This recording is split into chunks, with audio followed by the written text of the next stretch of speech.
hot hair style. Ini adalah hair straightener. Okey, kepada lelaki ke perempuan yang di luar sana yang selalu buat rambut. Okey, ini adalah hair straightener daripada hot hair. Okey, dia siap dapat sarung lagi guys. Charger type C dan juga sikat dan juga pengepit rambut. Dia bagi free sekali suhu yang kita nak tu.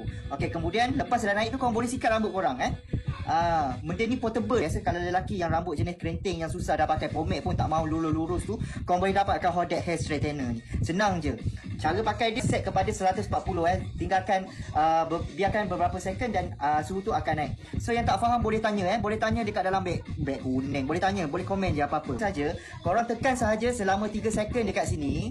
3 second dia akan keluar kat sini temperature 100 daripada 160, 180 dan juga 200. Ada sampai maksimum 200 dia punya tahap suhu. Biasanya kalau perempuan kalau rambut yang rambut susah nak bentuk, lepas tu rambut dia macam kerinting, nak luruskan rambut, eloklah korang adjust suhu dia kepada 200 paling.